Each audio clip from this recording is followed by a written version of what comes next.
Women's health has changed drastically throughout the years. Before Margaret Sanger, a woman who is the founder of the birth control movement, became fed up with inequality, women knew nothing about their health. In 1912, Sanger gave up nursing to devote herself to the cause of birth control and sex education. She wrote a series of articles and started a campaign to educate women about sex and their bodies. It was called What Every Girl Should Know. She wrote it for the New York Call. She wrote about physical health, mental development, puberty, venereal disease, and pregnancy. Margaret wanted to make a change. After witnessing so much, she decided to become a feminist.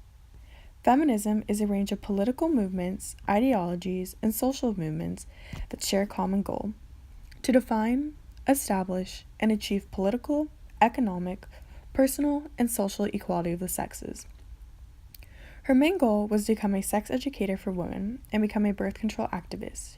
She was also a nurse and a writer. In 1921, Sanger founded the American Birth Control League. The American Birth Control League was one of the parent organizations of the Birth Control Federation in America. And in 1942, it became Planned Parenthood. Planned Parenthood is a nonprofit organization that provides reproductive health care in the United States and globally. Sanger's goal was to ensure that women had the knowledge of knowing about their health and having the rights they deserve. In the 20th century, Margaret created the birth control movement. During this time era, people knew so little about birth control and thought it was killing the lives of innocent children. Sanger said women cannot be on equal footing with men until they have full and complete control over their reproductive function. Sanger also began writing about women's issues for The Call, which was a socialist newspaper. She created 2 columns that later became popular books. In 1914, she created What Every Mother Should Know, and in 1916, What Every Girl Should Know.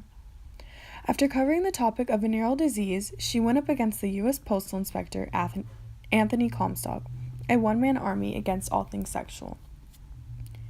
In 1873, Congress had passed the Comstock Law, which made it illegal to deliver or transport obscene or lewd material and banned contraceptives and information about contraception from the mails.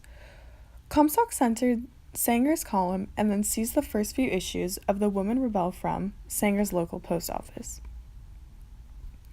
Sanger's next project was an educational pamphlet, Family Limitation, which described clearly and simply what she had learned in France about birth control methods, such as the condom and more information on birth control. She planned to print 10,000 copies. Sanger made the change of a lifetime by creating education for women to inform them that birth control shouldn't be so frowned upon and gave them the options they deserve. She made a change and created a world where women had almost just as many rights as men and had choices such as birth control and Planned Parenthood. She was indicted for mailing materials for advocating birth control. The charges were dropped in 1916. She opened the first birth control clinic in the United States in Brooklyn. Sanger and her sister Ethel was arrested for creating a public nuisance, as well as providing information on contraception and fitting women for diaphragms. They both served 30 days in the Queen's Penitentiary for breaking Comstock Law. Without Sanger, women wouldn't have the knowledge and rights that they have now. Sanger changed the ways of sexual education for women and fought for the rights of women. She has made a huge impact to this day and created a society where birth control and other methods are no longer frowned upon.